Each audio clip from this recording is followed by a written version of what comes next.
आवाज आ रहे हैं? जी हाँ जी, आ रहे। ओम शांति। बोलिए। ओम शांति। आवाज आ रहा है ना? हाँ जी, आ रहे। बस ठीक।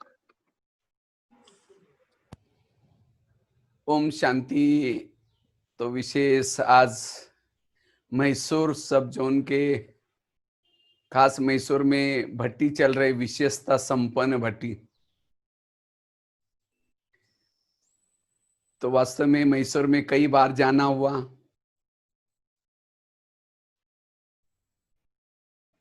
सभी जोन में सभी तरफ भी चक्कर लगाया था।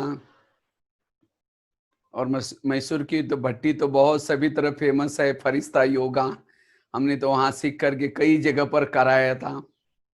तो आप लोग तो वैसे विशेषता से संपन्न तो है ही है, फिर भी हमें और संगम युग है ही विशेषता से संपन्न बनने का युग है।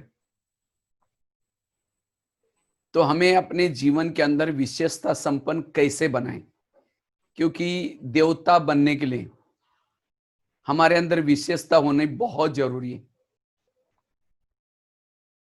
अगर विशेषता नहीं धारण करेंगे तो देवता बनेंगे कैसे? क्योंकि अभी हमारे अंदर ना कोई कला रही है, ना कोई विशेषता रही है। माया ने हमें हमारी सारी कलाई चौपट कर दी, सारी विशेषताएं भी चौपट कर दी। तो दोबारा फिर से हमें विशेषता संपन्न बनना है, वही विशेषताओं को वापिस लाना है। क्योंकि जब जितना विशेषता संपन्न बनेंगे उतना हम सेवा दिन दोगुना रात चौगुना कर सकेंगे, बहुत सेवा कर सकेंगे। अगर हमारे अंदर विशेषता ही नहीं तो हमारे अंदर सेवा भी नहीं होगी। इतना ही नहीं, जितना विशेषता को धारण करेंगे हमारे कर्मों में कौशलता आएगी। जितना हम विशेषता संपन्न बनेंगे उस सूर्य ज्ञान सूर्य शिव बाबा की हम प्रत्यक्षता कर सकेंगे। हम अपनी विशेषता के द्वारा ही बाबा को भी प्रत्यक्ष कर सकेंगे। जितना हम अपने अंदर विशेषता को धारण करेंगे हमारा हर पल सफल बन सकेगा हम। जितना हम विशेषता को धारण करेंगे, संगम युग में विशेषता को धारण करने वाला युगों युगों तक वो अमर बन जाता है, दूसरों के लिए यादगार बन जाता है। जितना विशेषता संपन्न बनेंगे गायन योग्य पूजन योग्य बन सकेंगे। जितना हमारे अंदर विशेषता आएगी, कला आएगी, उतना महान बन सकेंगे। क्योंकि महान बनने का आधार है विशेषता संपन्न बनना। और जितना हम विशेषता संपन्न बनेंगे उतना दूसरों की दुआएं लेंगे। लेकिन हमारे अंदर विशेषता कैसे आई, उसके लिए हमें क्या पुरुषार्थ करना है? विशेषता संपन्न बनने का सबसे पहला पुरुषार्थ है जो बाबा को पहचान लेते हैं, बाबा के ऊपर निश्चय है, उसके अंदर विशेषता आएगी जरूर। अगर मुझे विशेषता संपन्न बनना है पहले तो हम बाबा के ऊपर निश्चय बुद्धि बनने की जरूरत है। मुझे याद है मेरे अपने लाइफ की स्टोरी। मैं शुरू जब ज्ञान में आया था महाराष्ट्र में सांगली जिले में एक छोटे से गांव में मेरा लौकिक जन्म हुआ। और जो बकरी चराते हैं उस परिवार में जन्म हुआ। हमारे घर में तो 8-8 दिन तो स्नान भी नहीं करते थे, खेती बाड़ी में रहते थे, झोपड़ी में रहते थे। तो 11 साल के बाद स्कूल में गए। घर वालों ने मना किया क्योंकि हमारे जातियों में गांव में पढ़े लिखे कोई थे ही नहीं, हमारे खास तो हमारे जाति में। तो मेरे को तो घर वालों ने तो मना किया, कहा कि पैसे नहीं। मैंने कहा मैं पैसे नहीं मांगूंगा, ऐसे ही जाऊंगा। तो ऐसे जाना तो भले जाओ। तो जाना शुरू किया तो टीचर ने पहले दिन 5वीं कक्षा में बिठाया। तो रोज जब जाना शुरू किया घर वालों ने मना किया। वो जब मना किया तो कहा कि पैसे नहीं। तो हमने रद्दी से डायरी ला करके धुलाई करके लिखते थे। ऐसे ही एक दिन उसी रद्दी में बाबा का किताब मिला, ब्रह्मा कुमारी का एक किताब मिला। उसमें लिखा था कि इस धरती पर परमात्मा आया है, सतयुग बना रहे हैं, ये दुनिया परिवर्तन होने वाली है। उस किताब में मैंने पढ़ा तो मुझे भी लगा कि मुझे भी सतयुग की दुनिया में जाना है। तो मैंने क्या किया, उसके ऊपर पत्र लिखा 15 पैसे का, मुझे ऐसी किताबें चाहिए। तो वहां से पत्र आया, आप 10 रुपए भेजो। तो मेरे पास 10 रुपए तो था ही नहीं, मैं कुएं से ला करके पानी बेचता रहा, 2 पैसा 3 पैसा। और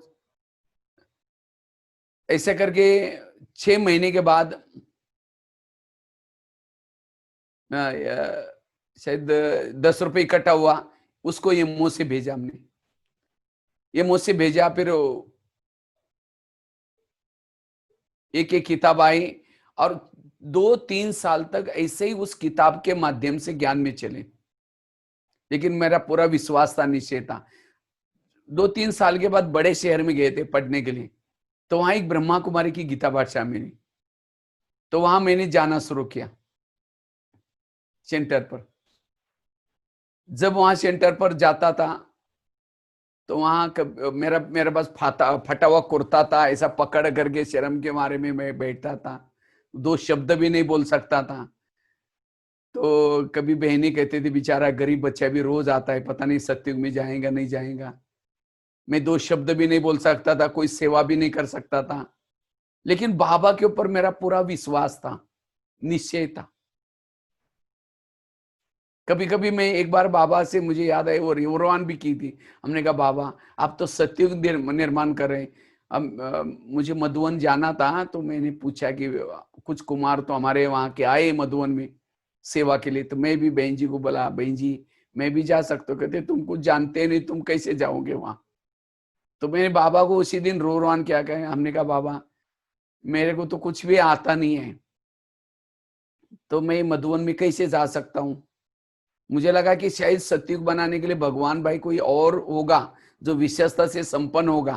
शायद मुझे कैसे चुना है पता नहीं। चलो कोई बात नहीं, जब तक हम लोग मना करते तब तक मैं जाता रहूंगा सेंटर पर।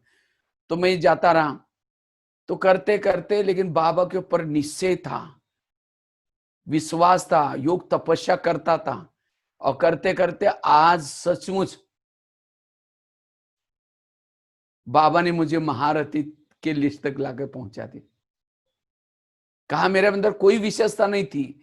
5-6 साल तक योग तपस्या ज्ञान करते रहे और धीरे धीरे फिर ड्रामानुसार मधुबन में आए, मधुबन से दिल्ली गए, भोजन बनाने की कला डाल दी, लिखने की कला सिखा दी बाबा ने, ज्ञान सुनाने की कला सिखाई। तो जब अगर हमारा बाबा के ऊपर विश्वास है, बाबा के ऊपर निश्चय है, बाबा हमारे अंदर बहुत सारी कलाई डालेगा, कलाई भर देगा। इसलिए सबसे पहली विशेषता हमारे अंदर ये होनी चाहिए, हमें बाबा को पहचानना है। इस संसार में, इस दुनिया में आए हुए परमात्मा को जो पहचानता है, सचमुच विशेष आत्मा बन जाएगी। जिसके ऊपर स्वयं परमात्मा की नजरें पड़े हैं, जिस शरीर के ऊपर परमात्मा की नजर पड़ी है, जिस आत्मा के ऊपर परमात्मा की नजर पड़ी है, वो विशेषता संपन्न आत्माएं बन जाती है। ये नहीं समझना कि हम विशेषता हमारे अंदर है ही नहीं। सबसे बड़ी विशेषताएं आए हुए इस धरती पर परमात्मा को पहचान लिया, ये बहुत बड़ी विशेषता है। इसलिए हमें उस नशे में रहना है, सचमुच मैं विशेष आत्मा हूं।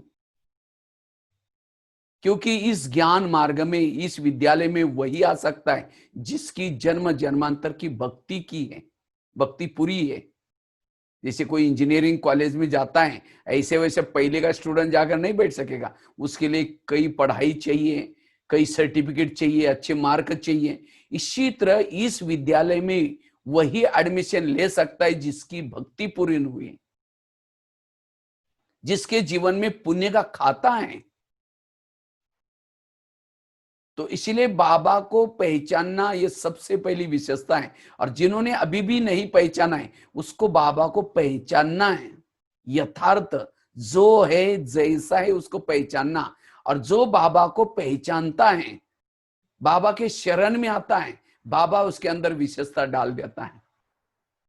तो विशेषता से संपन्न बनना है। मैंने खुद अपनी लाइफ से देखा, बाबा को अच्छी तरह पहचानना, बाबा के ऊपर निश्चय रखना, बाबा के कार्य में सहयोगी बनना, वो आत्माएं विशेषता संपन्न बन जाती। बाबा कहते हैं जो दुनिया के नजरों में है, दुनिया के नजरों में वो है जो बड़े बड़े हैं, धनवान हैं, पद पोजीशन वाले हैं। बाबा कहते हैं वो मेरे नजरों में नहीं, मेरे नजरों में गरीब साधारण है।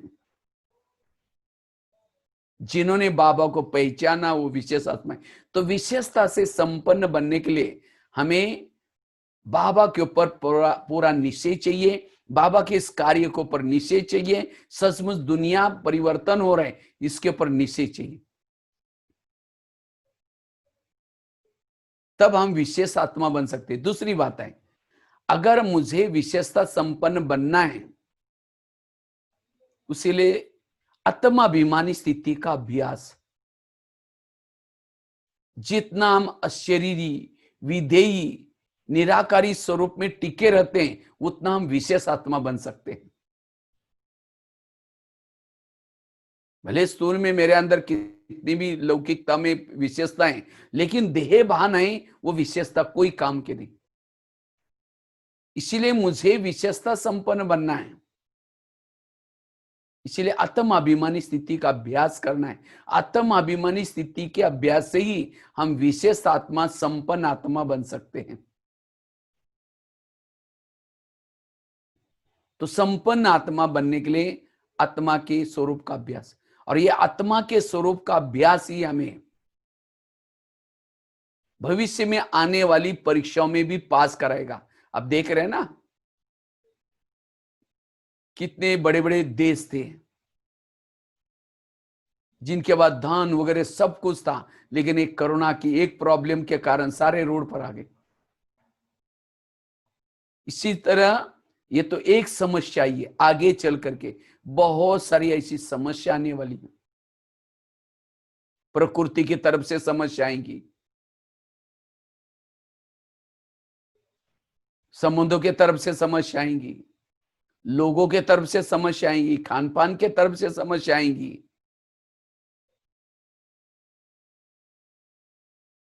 इसलिए उन समस्याओं में पास होने के लिए हमें ये अशरीरी का अभ्यास, विधेयी स्थिति का अभ्यास बहुत जरूरी है। और जो ये अभ्यास, वो विशेष संपन्न आत्मा बनते हैं, विशेषता संपन्न आत्माएं बनते हैं। आत्माभिमानी स्थिति से ही हमारे अंदर काफी सारी विशेषताएं, गुण, कलाएं आती, क्योंकि आत्माभिमानी स्थिति में रहने से हमारे अंदर एकाग्रता आती है, धैर्यता आती है, शांति आती है। और जिसके जीवन में एकाग्रता है, धैर्यता है, शांति है, वो ऑटोमेटिकली विशेष आत्मा बनती है, विशेषता से संपन्न आत्मा बनती है। इसी तरह अगर मुझे विशेषता से संपन्न बनना है, अशरीरी स्थिति का, विधेयी स्थिति का अभ्यास करना है, अनुभव करना है।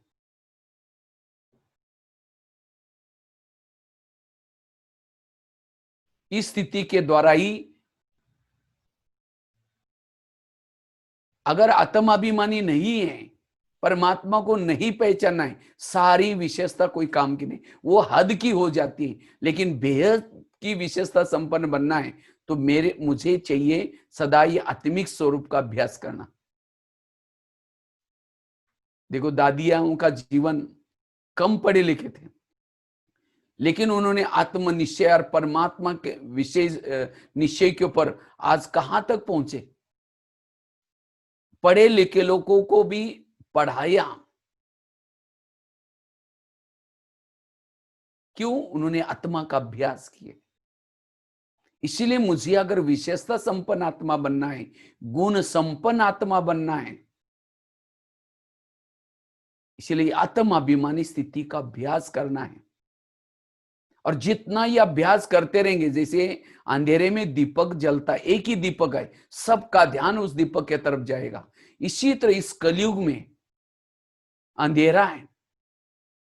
तो जितना जितना अशरीरी की अनुभूति करते रहेंगे, निराकारी विधेयी स्थिति की अनुभूति करते रहेंगे, सभी तरफ आपका ध्यान आकर्षित होगा। अब लोगों को ज्ञान से केवल बुलाने की जरूरत नहीं, लेकिन हमें अशरीरी बनना है, विधेयी स्थिति में रहना है। उतना उतना सेंटर के तरफ अपने आप लोग आकर्षित होंगे, अपने आप आएंगे। इसीलिए मुझे अशरीरी विधेयी स्थिति का अभ्यास करना है। विधेयी स्थिति से, अशरीरी स्थिति से हम विशेष आत्मा, संपन्न आत्मा बन सकते हैं। चाहे गुणों से संपन्न बन सकते हैं, चाहे विशेषता से संपन्न बन सकते हैं, क्योंकि इस स्वरूप में टिकने से हमारा हर कार्य विशेषता संपन्न, चलना भी विशेषता स्वरूप बन जाएगा, बोलना भी विशेषता स्वरूप बन जाएगा, अलौकिक दिखाई पड़ेगा, उसमें लौकिकता दिखाई नहीं पड़ेगी,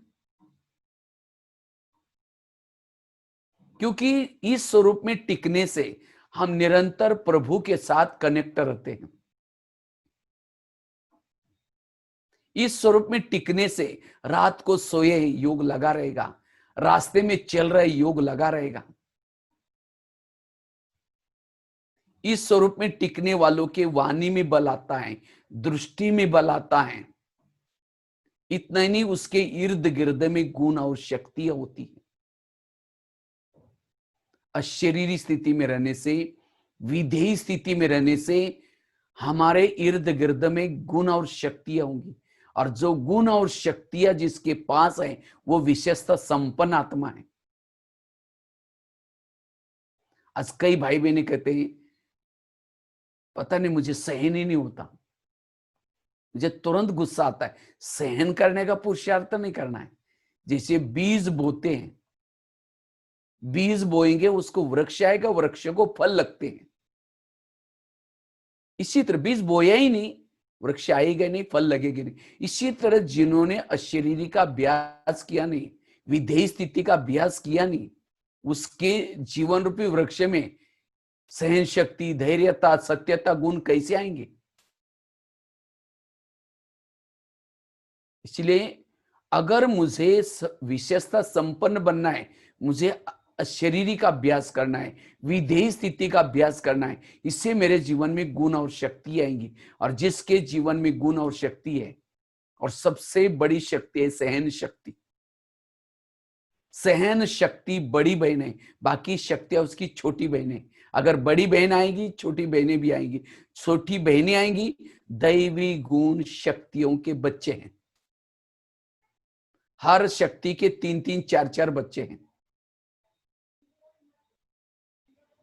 इसीलिए मुझे अगर गुण संपन्न बनना है, विशेषता संपन्न बनना है, मुझे इस विधेयी स्थिति के अभ्यास में लगाना है। देह भान वालों के पास विशेषता नहीं आएगी, गुण नहीं आएंगे, शक्तियां नहीं आएंगी। इसलिए अशरीरी का अभ्यास, विधेयी स्वरूप का अभ्यास, इस अशरीरी स्वरूप में टिकने से परिस्थिति आएंगी, बातें आएंगी, लेकिन परिस्थितियां, तूफान भी उसके लिए तोहफा बन जाएगा। इतना ही नहीं, जो अशरीरी के स्वरूप में टिकता है, उसको किसी के अंदर की कमियां, अवगुण दिखाई नहीं पड़ेंगे। सभी के अंदर गुण दिखाई पड़ेंगे, सब अच्छे दिखाई पड़ेंगे।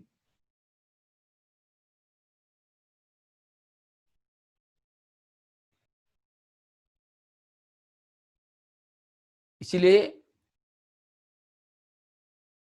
समस्याओं का समाधान कर सकेंगे, अतीन्द्रिय सुख मिलेगा। उसके चेहरे में सबसे अच्छी विशेषता आएगी, वो सदा हर्षित मुख रहेगा, खुश रहेगा।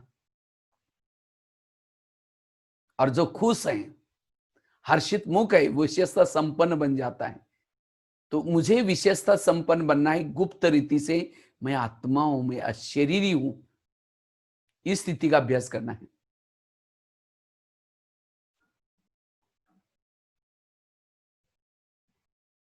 जितना इस स्वरूप में टिके रहते हैं, कहीं भी हमारी संसार में आंख डूबेगी नहीं। अशरीरी स्थिति में रहने वाला, विधेय स्थिति में रहने वाला एक परमात्मा के ऊपर प्रभावित होगा, वो इस संसार में उसकी बुद्धि ना अटकेगी, ना लटकेगी, ना छिटकेगी, ना भटकेगी। उसके बुद्धि का लंगर इस संसार से उठ जाएगा।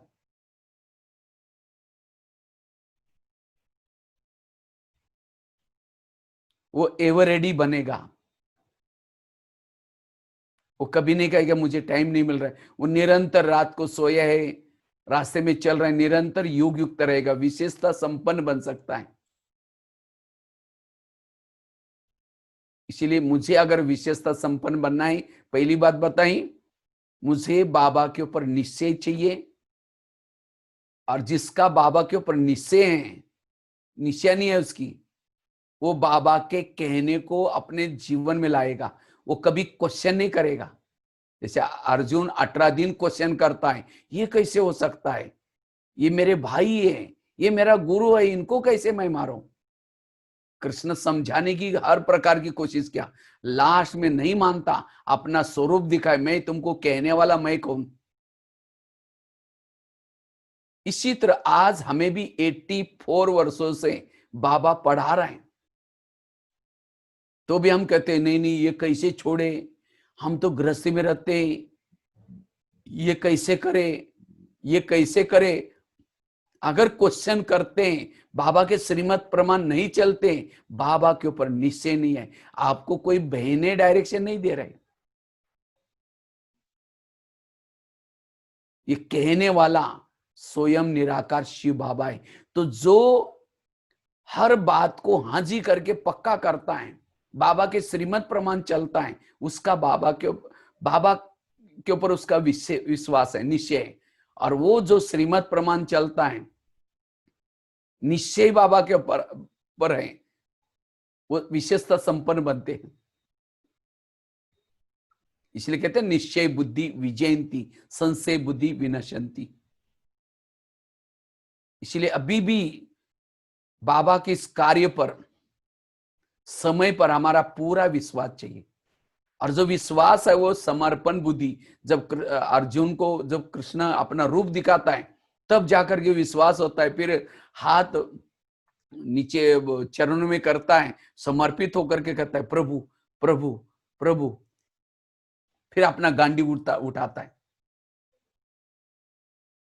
इसी तरह हमें भी अब कोई भी प्रकार के संशय नहीं लेने हैं, निश्चय बुद्धि बन करके बाबा जो कहता है उस प्रमाण करना है। मेरा सब कुछ बाबा का, तब बाबा का सब कुछ मेरा हो जाएगा। समर्पण भाव चाहिए। समर्पण भाव वालों के पास ही बाबा सभी विशेषता, उसके पास जो खजाना है, बाबा के पास संगम का खजाना क्या है? गुण और शक्तियां। प्रभु हमें अपने अंदर की विशेषता, गुण, कला, जो भी कुछ खजाना है प्रभु का, वो तब देगा जब हम समर्पण भाव बनेंगे। और समर्पण भाव वालों का क्यों बाबा के ऊपर निश्चय चाहिए, मेरा सब कुछ बाबा आपका। और बाबा कहेगा बच्चे मेरे पास जो है मेरा सब तुम्हारा। संगम युग के सारे खजाने अगर प्रभु हमको देता है, शक्तियों के, गुणों के खजाने, हम विशेषता संपन्न बन सकते हैं। अब खजाना सपूत वालों को ही खजाना मिलते हैं। सपूत अर्थात जो उसके श्रीमत प्रमाण चलता है, बाबा के ऊपर विश्वास है, उसको ही वो खजाने मिलेंगे। और उतना वो आत्मा विशेषता संपन्न बनती है। भले गृहस्थ में रहते हैं, भले समर्पित है, कैसे भी हैं, लेकिन बाबा के ऊपर पूरा पूरा विश्वास। इसीलिए बाबा कहते हैं मुझे पहचानने वाले कोटों में कोई। अभी भी बाबा के ज्ञान में चलने वालों ने भी बाबा को अच्छी तरह नहीं पहचाना है। अगर बाबा को पहचान लिया, उसके श्रीमत प्रमाण चलेंगे। तो विशेषता संपन्न बनने के लिए पहली बात बताई, बाबा के ऊपर विषय समर्पण भाव, बाबा के ऊपर निश्चय समर्पण भाव, उसके श्रीमत प्रमाण चलना। दूसरी बात बताई जो आत्माभिमानी स्थिति का अभ्यास करते, अशरीरी स्थिति में रहते, वो विशेषता संपन्न बन सकेंगे और आने वाली भविष्य की परीक्षा में भी पास हो सकेंगे। तीसरी बात है, अगर मुझे विशेषता संपन्न बनना है, संकल्प शक्ति को बचाना है। जितना संकल्प शक्ति को बचाएंगे उतना विशेषता संपन्न बन सकेंगे। अगर अभी भी मुझे डर है, चिंता है, मेरा क्या होगा, मेरा कैसा होगा, वो विशेषता संपन्न नहीं बन सकते। इसीलिए अगर मुझे विशेषता संपन्न बनना है, ऐसी आत्मा बनना है, उसके लिए मुझे अपने संकल्प शक्ति को बचाना है।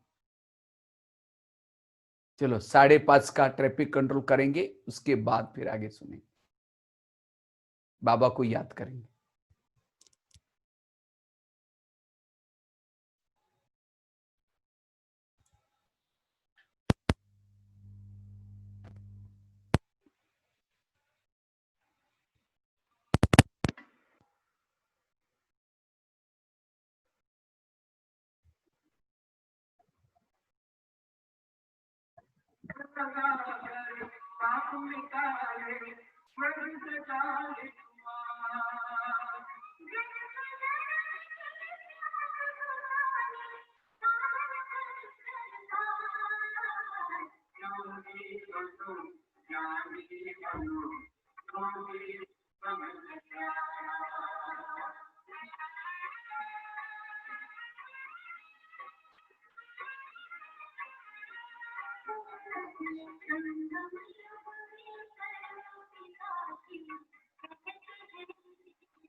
तो बात चल रही थी, अगर हम इस विशेषता संपन्न बनना है, अपने संकल्प शक्ति को बचाना है। जितना हम संकल्प शक्ति को बचाएंगे, हम विशेषता संपन्न आत्माएं बन सकते हैं। और वर्तमान समय अपने संकल्प शक्ति को बचाना बहुत जरूरी है, क्योंकि संकल्प सबसे बड़ा खजाना है। वास्तव में हमें जो बाबा इतना विस्तार से ज्ञान सुना रहे हैं, ड्रामा का ज्ञान, कर्मों का ज्ञान, जो हुआ ये सारा ज्ञान सुना रहे हैं अपने संकल्प को समर्थ और पॉजिटिव बनाने के लिए। और जो संकल्प को पॉजिटिव समर्थ बनाता है, वो विशेष आत्मा बनता है, क्योंकि संकल्प से पूरा कल्प चलता है। अगर अभी भी मेरे क्वेश्चन चलते ही, ये मेरे साथ ऐसा क्यों करा, इसने मेरे साथ ऐसा क्यों किया, no question, no correction, no quotation, no opposition, मन चुप। और जिनका मन चुप रहता है वही मूर्ति है। और संगम युग में जो मूर्ति बनता है उसी की यादगार में द्वापर युग में भगत क्या करेंगे, मूर्तियां बनाएंगे। तो सभी मूर्ति बन गए ना। मूर्ति मतलब मूर्ति के सामने जाकर कोई गाली भी देता है, उसके चेहरे में कोई फर्क नहीं पड़ता। वो वरदानी हाथ के बजाय नीचे करके चेहरा पीछे नहीं करता, उसको कोई गाली, इसको कहेंगे मूर्ति। इसी तरह जो मान अपमान निंदा स्तुति में भी समान रहता है, उसके संकल्प में कोई फर्क नहीं है। बाबा ने सारा ज्ञान बताया, इसीलिए 5-6 साल से बाबा अव्यक्त वाणियों के माध्यम से बच्चे समस्याओं का समाधान करो, कारणों का निवारण करो। ये क्यों शिक्षा दे रहे? क्योंकि इससे हमारा मन चुप रहेगा। और जिनका मन चुप रहता है, जैसे आकाश के चंद्रमा को पानी में देखना है, पानी स्थिर चाहिए। परम धाम के परमात्मा को मन में देखना है, मन हमारा स्थिर चाहिए। और जिनका मन स्थिर रहता है वही विशेष आत्मा, संपन्न आत्मा बन सकती है, शक्तिशाली बन सकती है। और वैसे आजकल कोरोना का जो प्रकोप चल रहा है, बीमारियां चल रही हैं, इससे बचने के लिए भी ह्यूमैनिटी पावर हमारी अच्छी चाहिए। लेकिन जो डरता है, घबराता है, चिंता करता है, भय करता है, उसकी ह्यूमैनिटी पावर कम हो जाती है, वो बीमारियों के वश हो जाता है। इसीलिए मुझे ह्यूमैनिटी पावर बढ़ाने के लिए भी चिंता से मुक्त, भय से मुक्त, उतना रोग से मुक्त बन जाएंगे। इसलिए कहते भी है, जिसका पांव गरम, पेट नरम, दिमाग ठंडा, वहां डॉक्टर आने की जरूरत नहीं है, वो हेल्दी वेल्दी और हैप्पी है। लेकिन कभी कभी आजकल हमारा उल्टा हो जाता है, पांव रहता है ठंडे और दिमाग रहता है गरम। कभी कभी निगेटिव सोचना शुरू करते, वेरा सोचना शुरू करते, मेरा क्या होगा, मेरे बच्चों का क्या होगा, मेरे खेती का क्या होगा, दुकान का क्या होगा। आजकल है ये कोरोना के कारण कई के जीवन में समस्या आई, लेकिन हमारा ड्रामा के ऊपर विश्वास चाहिए। संसार कल्याणकारी है, संसार के घटना कल्याणकारी है। मेरा काम है प्रभु का चिंतन करना। ये मेरा काम चिंता करने का, भय में आने का, ये मेरा काम नहीं है। मुझे प्रभु ने काम दिया है कि प्रभु चिंतन करो। अगर चिंता करते इसका मतलब प्रभु के ऊपर विश्वास नहीं कि मेरी ये नैया पार करा देगा, विश्वास नहीं है। इसीलिए अपने मन को चुप रखना। ये समस्या ही आई है, चली भी जाएगी। जैसे यात्रा करते, यात्रा में साइड सीन्स आते भी चले भी जाते, इसी तरह कोरोना की समस्या आई है, चली भी जाएगी। चिंता करेंगे, भय करेंगे, भय में रहेंगे, वो बीमारी का असर पड़ जाएगा। इसलिए हमारे प्रधानमंत्री जी ने भी सबके लिए मंत्र पक्का कराया, हमारे लिए जान अच्छी है तो हमारे लिए जहान है। बच्चे ने ग्लास गिराया, इतना गुस्सा करेंगे, तेरे को अक्ल नहीं, तुम कमा के लाओ तो पता चलेगा। ग्लास था 10 रुपए का, गुस्सा करेंगे, हार्ट में प्रॉब्लम आएगा, 10 लाख रुपए का ऑपरेशन करना पड़ेगा। ग्लास भी गिरा, कोई बात नहीं बेटा, दूसरा ले लेंगे, कोई बात नहीं। ग्लास से भी महत्व के मेरे संकल्प। इसीलिए जो इस ज्ञान के आधार से संकल्प को समर्थ रखता है, पॉजिटिव रखता है, वो विशेषता संपन्न आत्मा बनती है, गुणों से संपन्न आत्मा बनती है। थोड़ा निगेटिव सोचा, सहन शक्ति भाग गई, सहन शक्ति भाग गई, बाकी शक्ति भी भाग गई। इसीलिए मुझे विशेषता संपन्न, गुण संपन्न बनना है। तो इसलिए व्यर्थों से मुक्त बनना, सदा समर्थ रहना, पॉजिटिव रहना। और जो पॉजिटिव रहता है, व्यर्थों से मुक्त है, विशेषता संपन्न बनता है। और मेरे संकल्प ना चले, इसीलिए कर्म गति को याद रखना। हमारे आसपास के जितने लोग हैं, कोई मुझे देने के लिए, कोई मेरे से लेने के लिए। रिटर्न जर्नी है, सबको वापिस जाना है। हमने जो द्वापर से लेकर के एक दूसरे के साथ हिसाब किताब बनाए हैं, प्रकृति के साथ हिसाब किताब बनाए, जाने अनजाने या देह भान होकर के, उन हिसाब किताब को चुक्त करना है। तो ऐसी अगर बातें आती भी हैं तो टेंशन में नहीं आना है, निगेटिव नहीं सोचना है, पॉजिटिव रहो। जो समस्या के समय पॉजिटिव रहता है, प्रभु के ऊपर विश्वास रखता है, निगेटिव नहीं सोचता, समर्थ रहता है, वही समस्या, वही परिस्थिति है, उसके लिए तूफान भी तोहफा बन जाएगा। और जो निगेटिव सोचता है, विरह सोचता है, वो परिस्थितियां विघन उसके जीवन में श्राप बन सकती है, डुबा सकती है। इसलिए वर्तमान समय अगर मुझे विशेषता संपन्न बनना है, गुण संपन्न बनना है, अपने संकल्प शक्ति को बचाना है। कुछ भी नहीं सोचना, असोच बनो। No question, no correction, no quotation, no opposition, मन चुप। ये बहुत बड़ा योगदान है हमारा, इससे वायुमंडल अच्छा बनेगा। ड्रामा में ऐसी ऐसी आगे चल करके बातें आएंगी, लेकिन हमें बाबा ने सब कुछ बताया, तुम मन को चुप रखना बस। इसको कहेंगे साक्षी अवस्था। वो कर्म योगी, जो संकल्पों को बचाता है, वो कर्म योगी बन सकता है, समय सफल करेगा।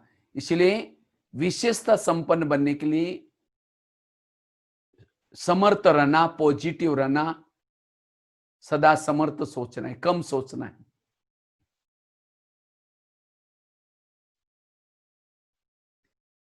चौथी बात है, अगर मुझे विशेषता संपन्न बनना है, निरहंकारी बनना है,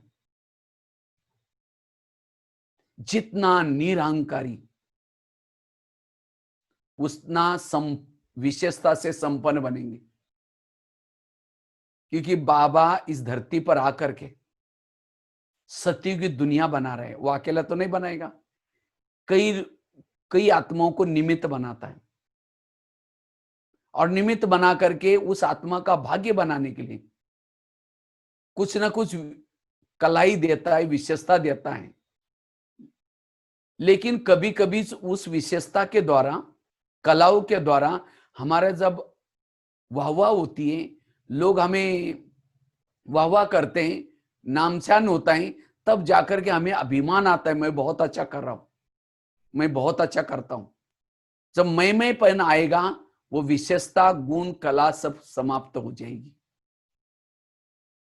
इसलिए जितना निरहंकारी बनते रहेंगे, उतना बाबा हमारे अंदर और विशेषता बढ़ता रहेगा, और कला बढ़ता रहेगा। जैसे राजस्थान में कठपुतली का डांस दिखाते, कठपुतलियां, पॉपेट शो बोलते हैं उसको। वो पर्दे के पीछे कोई व्यक्ति बैठता है, और वो क्या करता है, पर्दे के पीछे बैठ करके महीन धागे बनाते हैं, धागे लगाते हैं, और कठपुतली को पीछे से क्या करते हैं, उंगलियों को ये करके नचाते हैं। जब उंगली वो कठपुतली का डांस देख करके कोई ताली बजे, वाह कितनी अच्छी बजा, डांस कर रहे। कठपुतली डांस नहीं कर रहे, पर्दे के पीछे कोई बैठा है, वो उंगलियां चला रहे हैं, इससे वो नाच रहे। इसी तरह अगर वो खींचना ही बंद करेगा, वही लटक जाएगी। इसी तरह हम सभी भी कठपुतली हैं। पर्दे के पीछे चांद सूरज तारांगन से भी पार परम धाम में शिव बाबा बैठा है, डायरेक्टर है, उसके हाथ में हमारे धागे हैं, और वहां से हमारे से सेवा कराता है, कार्य कराता है, व्यवहार कराता है। लेकिन जब उस कार्य की महिमा होती है, लोग वाह वाह करते, तालियां बजाते, वो बहुत अच्छा किया, बहुत अच्छा ज्ञान सुनाया, बहुत अच्छा भाषण किया, बहुत, तब हमें अभिमान आता है, मैं बहुत अच्छा किया ना, मैं बहुत अच्छा करता हूं ना। अगर अभिमान आया, वो खींचना बंद कर देगा। अगर प्रभु खींचेगा नहीं तो हम वही लटक जाएंगे, हमारी उन्नति रुक जाएगी। इसीलिए कोई भी कार्य कराया, बाबा ने कराया, बाबा को कराता है। इसीलिए दादी हमेशा, जानकी दादी दो शब्द बोलती थी, मैं कौन और मेरा कौन। मैं आत्मा और मेरा जीव बाबा। मम्मा हमेशा कहती थी, करण कारावन हार करा रहे, हुक्मी हुक्म चला रहे। दादी, बड़ी दादी, दादी प्रकाश मणि भी, दादी कभी नहीं कहती थी कि दादी कह रहे हैं, मैं कह रही हूं, नहीं कहती थी। दादी का ये विचार है, दादी की राय है, मैं शब्द कभी यूज नहीं किया। दादी ने भी 3 शब्द, निर्माण, निर्मल वाणी, निर्माण था। दीदी भी हमेशा कहती थी, मर मर मर, झुक झुक झुक, सीख सीख सीख। जीवन में मरना सीखो, झुकना सीखो, सीखना सीखो। ब्रह्मा बाबा ने भी अंतिम समय 3 शब्द बोल के गए, बच्चे निराकारी बनो, निर्विकारी बनो, निरहंकारी बनो। और जितना निरहंकारी बनेंगे, उतना हम विशेषता संपन्न, प्रभु हमें यूज करेगा। क्योंकि अभिमान आने से गुण और कला विशेषताएं सब मुरझा जाती है। अभिमान आया, गुणों का गुलदस्ता मुरझा जाता है। रावण के पास सब कुछ था, सोने की लंका थी, ज्ञानी था, लेकिन एक अभिमान आने के कारण उसका क्या हो गया, पूरा परिवार को लेके खत्म हो गया।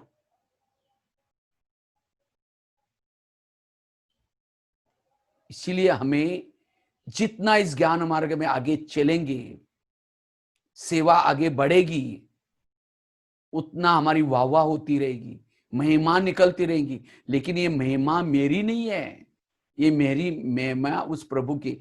जो महिमा को स्वीकार करता है, ग्लानि का दर्द सहन नहीं कर सकता।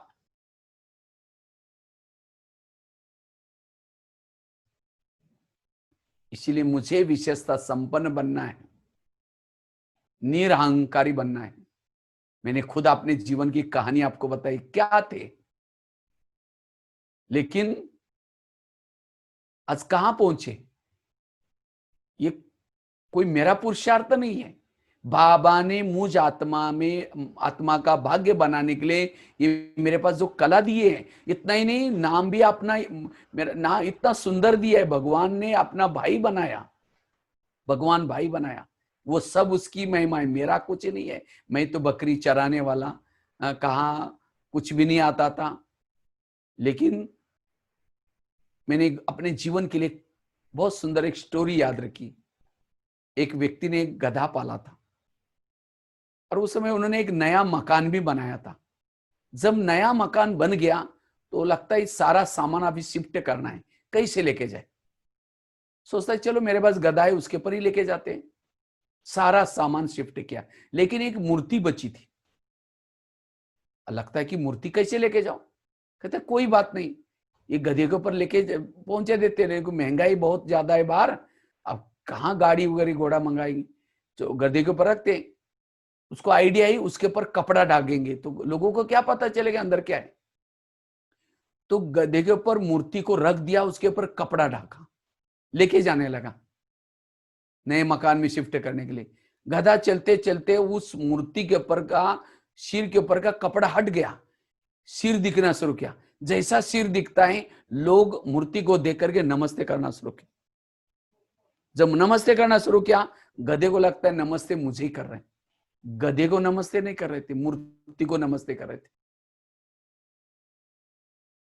इसी तरह आज कई बार हम सेंटर पर जाते हैं, 8-10 दिन जब सेवा करते हैं, लास्ट के दिन बहनें हम लोगों का सम्मान करते, कभी ताज पहनाएगी, कभी माला पहनाएगी, कई बार कल्चर प्रोग्राम भी रखेगी, फिर ये सब होने के बाद फिर यज्ञ के लिए पैसा भी देंगी।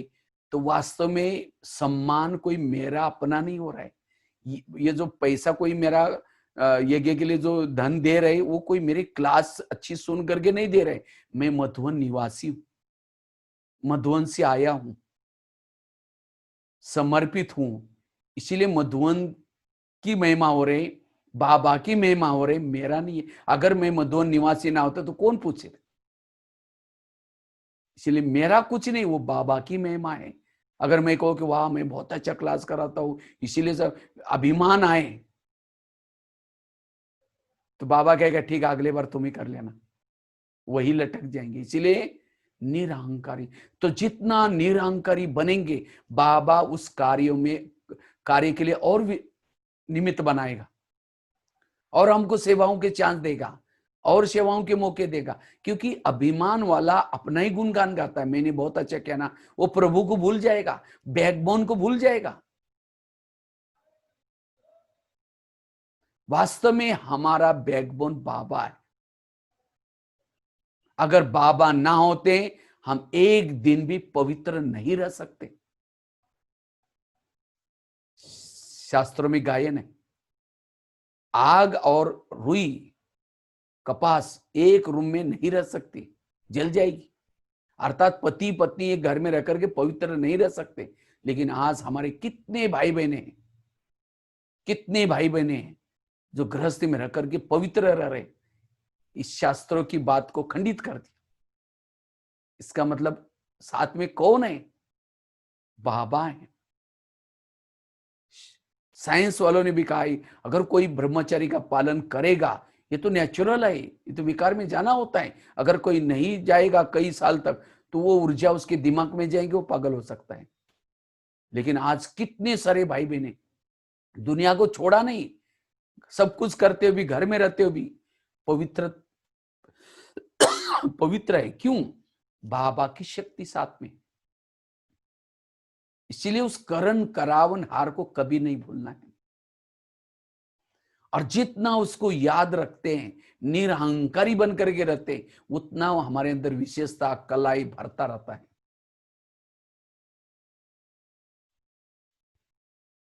आजकल कभी कभी हम आपस में भी खिटपिट होती रहती है। क्यों होती है? अभिमान के कारण। क्योंकि दो प्रकार के मैं हैं, एक होता असली मैं, दूसरे होते नकली मैं। मैं इंजीनियर हूं, मैं डॉक्टर हूं, मैं ये हूं, मैं ये हूं, ये सब नकली मैं है।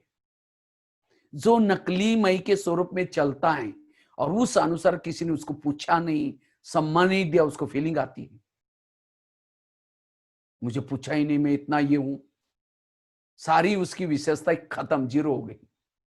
और जो असली मई स्वरूप में रहता है, उसको कोई पूछे न पूछे, उसको अतीन्द्रिय सुख मिल रहा है, वो हर परिस्थिति में एकाग्र रहता है, विशेषता संपन्न बन जाता है। इसलिए असली मई के स्वरूप में टिकना, निरहंकारी। लेकिन निरहंकारी वाला ही निराकारी स्वरूप में टिक सकता है। इसीलिए बाबा ने यह शब्द यूज किया, बच्चे निरहंकारी बनो। तो जितना निरहंकारी का पुरुषार्थ करेंगे हम, तो चेक करना है कहीं मेरे अंदर अभिमान तो नहीं आता। एक और एक घटना सुनाता हूं। एक सेठ जी थे, सेठ जी बहुत बड़े थे। सेठ जी को जब भी कोई देखता है तो नमस्ते गुड मॉर्निंग बोलता है, तो सामने वाला कोई गुड मॉर्निंग नमस्ते बोलता है तो वो भी कहता है हाँ गुड मॉर्निंग नमस्ते। लेकिन सेठ जी को जब भी कोई गुड मॉर्निंग नमस्ते बोलता था, सेठ जी कहते थे हाँ कह देंगे, बता देंगे, लोगों को लग रहा है हम उनको गुड मॉर्निंग सलाम बोल रहे हैं और ये बोल रहे कह देंगे बता देंगे।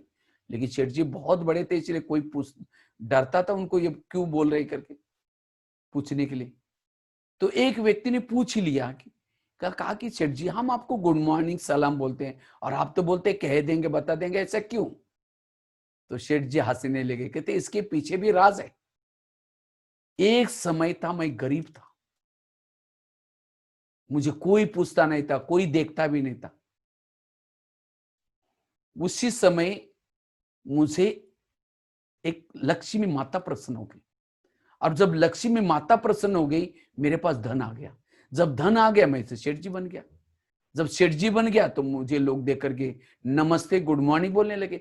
वास्तव में गुड मॉर्निंग नमस्ते मुझे नहीं बोलते, मेरे पास आई हुई लक्ष्मी को बोलते। मैं तो वही आदमी हूं जो गरीब था, कोई पूछते नहीं थे, देखते नहीं थे। तो जब भी अभी मुझे गुड मॉर्निंग सलाम राम राम बोलते हैं, तो सारा दिन जो जो बोलते हैं मैं गिनता रहता हूं, किसने गुड मॉर्निंग बोला, किसने सलाम रोगा बोला, किसने राम राम, ये सब गिनता हूं। और रात को जा करके मेरे रूम में, मेरे घर में एक लक्ष्मी माता का फोटो है, और वो फोटो के सामने जाकर के कहता है, हे लक्ष्मी माता, आज इतने लोगों ने आपको गुड मॉर्निंग बोला, इतने ने सलाम बोला, इतने ने राम राम बोला। इसीलिए मैं कहता हूं, कह देंगे बता देंगे, कह देंगे बता देंगे। इसी तरह आज हम भी क्या थे, जो बहनें सेंटर पर पहले नहीं रहती थी, कॉलेज में पढ़ते थे, लोग किस भाव से देखते थे, लेकिन बाबा ने उसको चुना, उसके अंदर विशेषता डाल दी, गुण डाल दिया। और कभी कभी जब मुरली सुनाती है तो कोई भाई कहेगा, दीदी आपकी इतनी अच्छी मुरली चलते हैं, मुझे बहुत अच्छा लगता है। दीदी का अगर अभिमान आ जाए, वाह मैं बहुत अच्छे। नहीं, हम क्या थे, जैसे मेरे अपने लाइफ की स्टोरी में क्या थे, लेकिन आज 2-2 साल के लिए प्रोग्राम बुकिंग रहते। तो इसीलिए उस बाबा की कितनी शुक्रिया। मेरा एक लेख छपा था, धूल में छिपा हुआ हीरा। कहा धूल में थे, उस शिल्पकार ने वहां से उठाया, धूल हटा दिया 7 दिन तक कोर्स करा करके, और रोज तरस रहा है ज्ञान आरोग्य की छने रतोड़ी से, आज मधुवन की शोकेस में रख दिया। वो कितना उस बाबा का धन्यवाद। करण करावनहार बाबा को कभी ना भूलना। तो जितना उसकी महिमा करते रहेंगे, बाबा अपने कराया, बाबा बाबा, उतना हमारे अंदर वो विशेषता डालेगा, गुण डालेगा और संपन्न बनाएगा। अगर थोड़ा भी उसका मैंपन आया, फिर विशेषता संपन्न नहीं बन सकते। अभी भी हम भारत में कोने कोने में जाता हूं,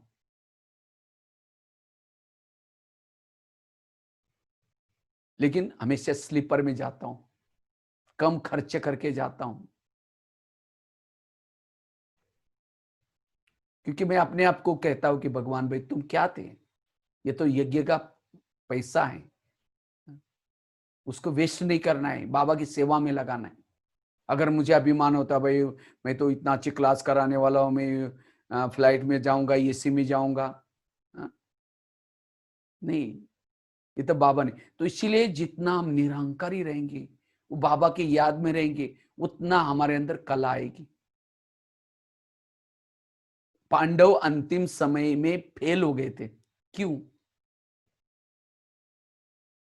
सभी फेल नहीं हुए थे, उसमें केवल युधिष्ठिर पास हो जाता है। क्यों फेल हो गए? अभिमान आया था। 5 पांडव द्रौपदी कुत्ता जब पहाड़ी पर जा रहे थे, तो चलते चलते द्रौपदी गिर गई। भीम उसकी महिमा करता है, कितनी अच्छी स्त्री थी, हमारे साथ में रही, जंगल में रही। युधिष्ठिर सुनता रहता है। कहा उसने सब कुछ छोड़ा, लेकिन एक बात नहीं छोड़ी, लगाव नहीं छोड़ा। इसलिए हमारे साथ नहीं आ सकती।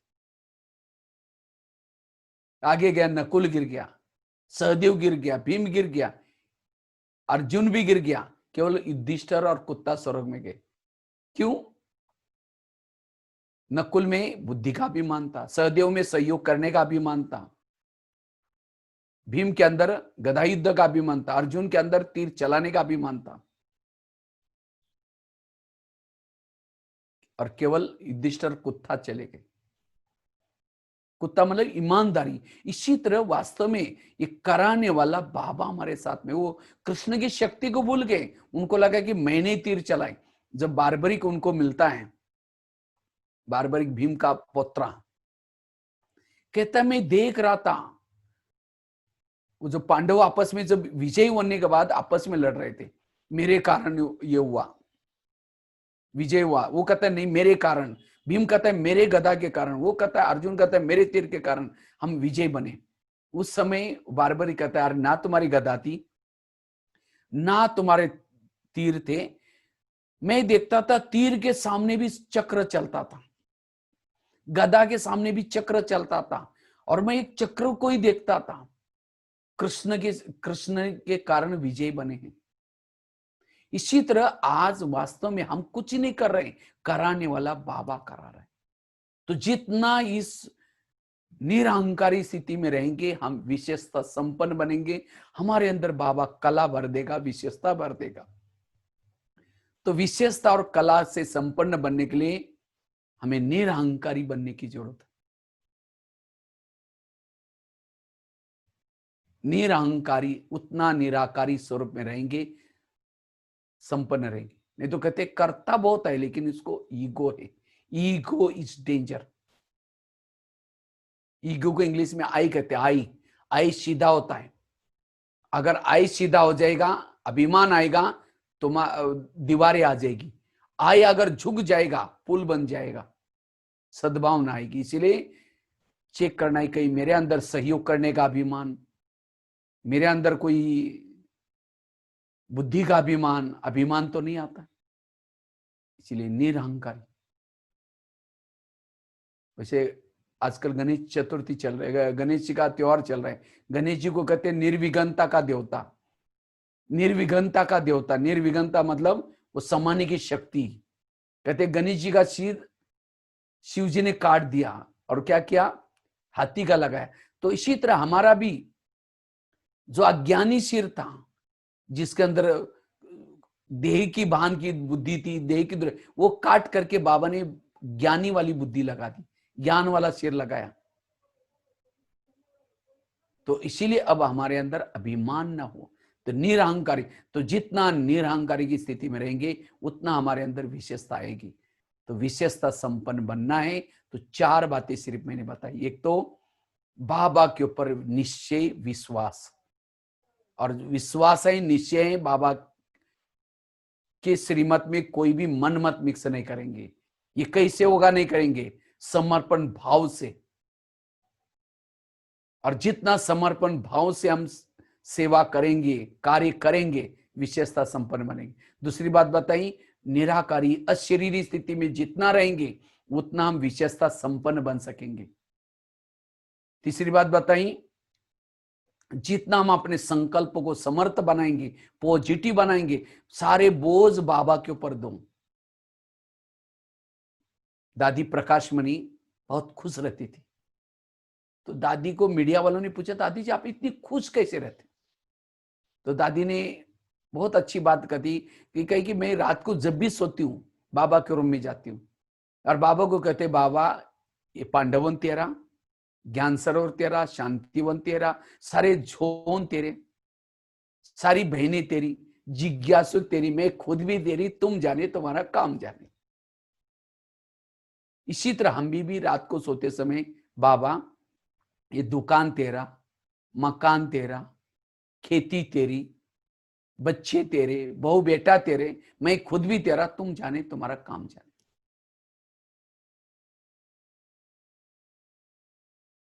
संकल्प नहीं चलाना, व्यर्थों से मुक्त, सारे बोझ बाबा को तो, तब जाकर के विशेषता संपन्न बन सकेंगे। और चौथी बात बताई, निरहंकारी बनना।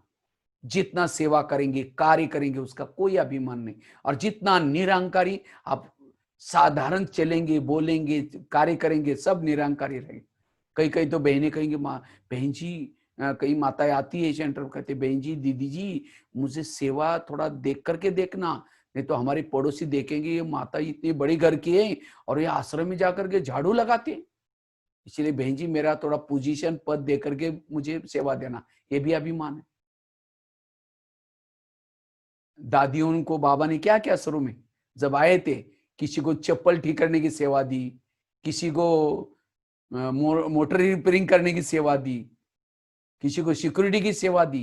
कितने बड़े बड़े घर के थे, ये अभिमान को खत्म करने के लिए। इसी तरह ये सेवा वास्तव में हमारा अभिमान खत्म कर दे। जितना पोछा लगाएंगे, जितना बड़ा साधारण काम करेंगे, उतना वो विशेषता संपन्न दिखाई पड़ेगा।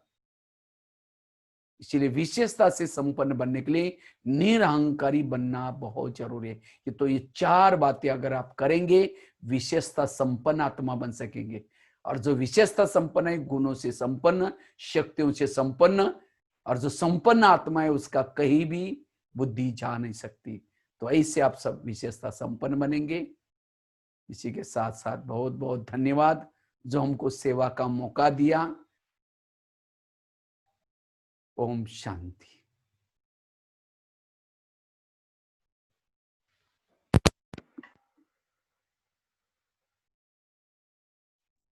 भाई साहब 2 मिनट योग करा दीजिए।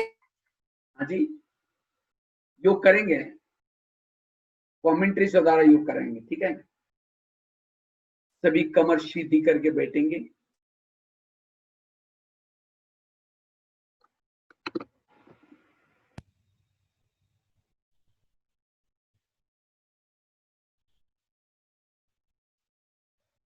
सभी अपने आप को भ्रुकुटी में आत्मा के स्वरूप में स्थित रखेंगे। मैं आत्मा ज्योति स्वरूप हूं।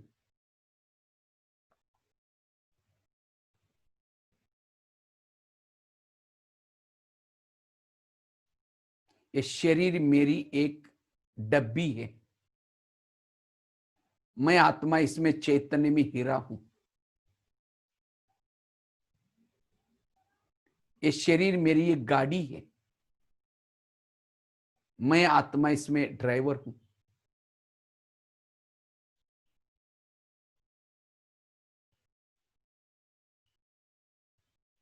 अब मेरी रिटर्न जर्नी है।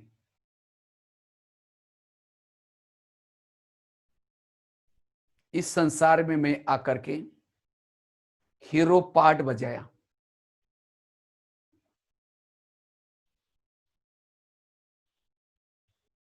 अब मुझे वापिस जाना है।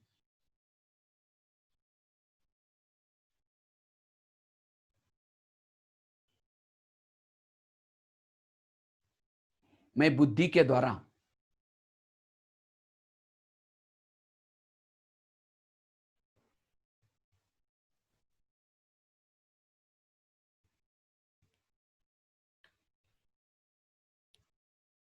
अव्यक्त वतन की तरफ जा रही हूं।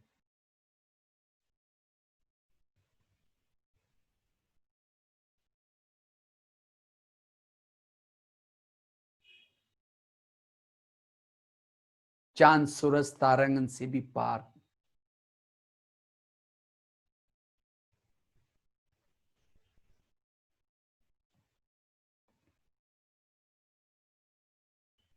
जहां फरिश्तों का राजा ब्रह्मा बाबा बैठा है।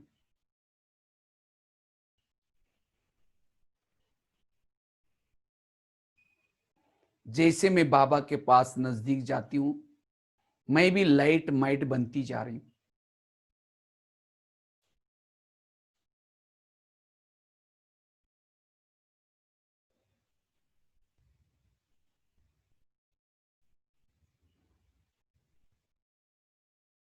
बाबा से शक्तियों को ग्रहण कर रही हूं।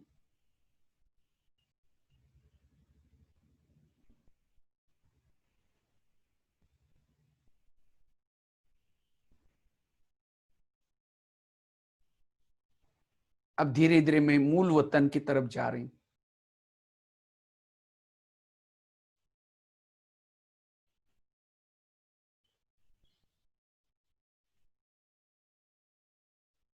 ज्ञान सूर्य की किरणों के नीचे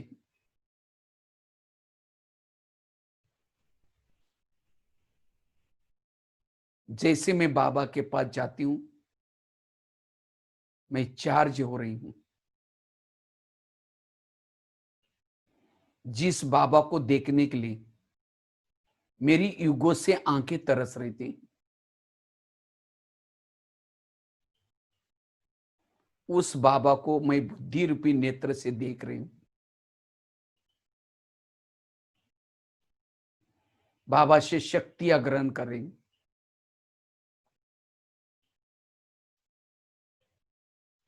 अब पलक होकर के देख रही हूं।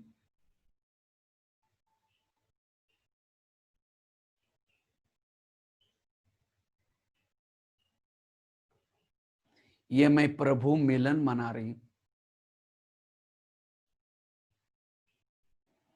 शिव बाबा शांति का सागर है, शक्ति का सागर है।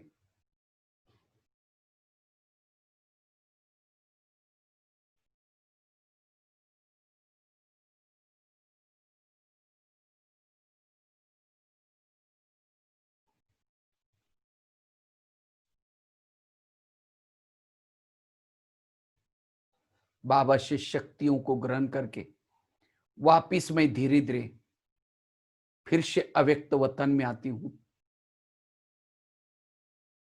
ब्रह्मा बाबा के पास आती हूं।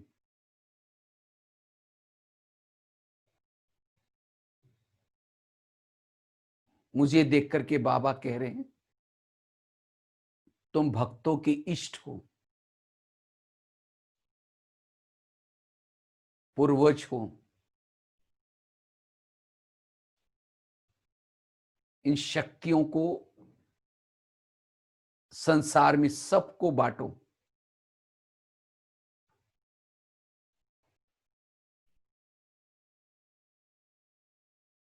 मैं विशेषता संपन्न आत्मा बाबा से शक्तियां लेकर के एक फरिश्ते के रूप में आकाश मार्ग से नीचे आती हूं।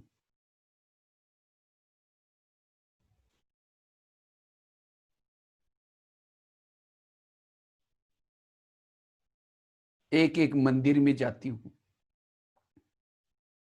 मंदिर के पीछे के दरवाजे से मूर्ति के पास खड़ी हूं।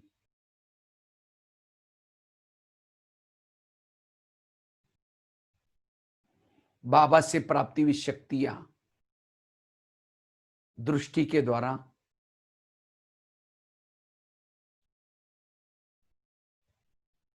वाइब्रेशन के द्वारा सबको दे रही हूं। सबको संदेश दे रही हूं। हे भक्त लोग, जिस प्रभु को तुम पुकारे हो वो प्रभु इस धरती पर आ चुका है। अगर तुम्हें उसे पहचानना है, तुम ब्रह्मा कुमारी आश्रम में जाओ।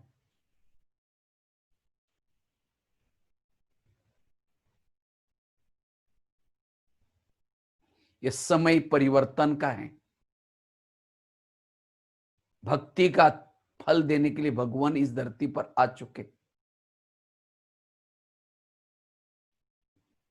अब सभी को वापिस जाना है। इस सोने का वक्त नहीं है।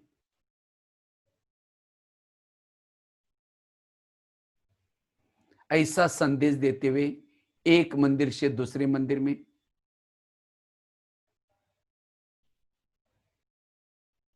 आकाश में स्थित होकर के एक एक शहर के ऊपर, गांव के ऊपर, देश विदेश में जाकर के वाइब्रेशन फैला रही हूं, संदेश दे रही हूं।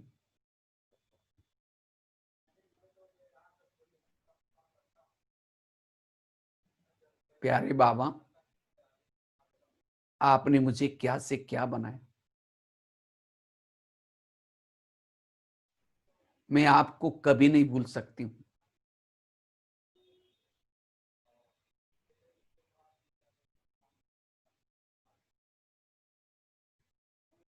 मैं लाइट माइट फैला रही हूं, वाइब्रेशन फैला रही हूं।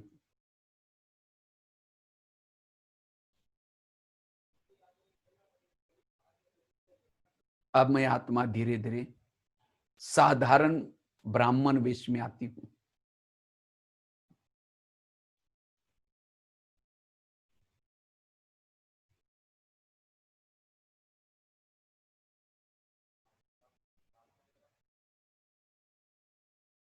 ओम शांति।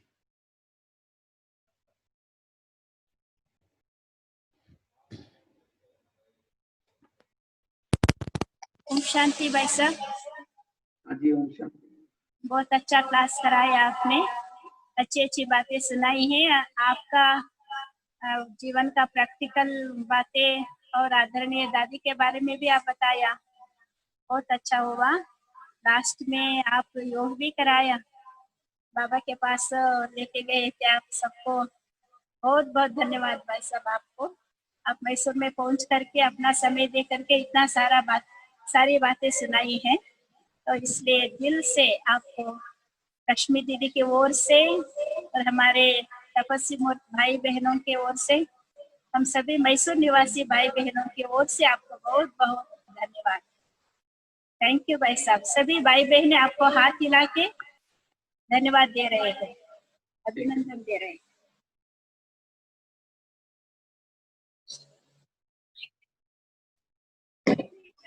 ओके,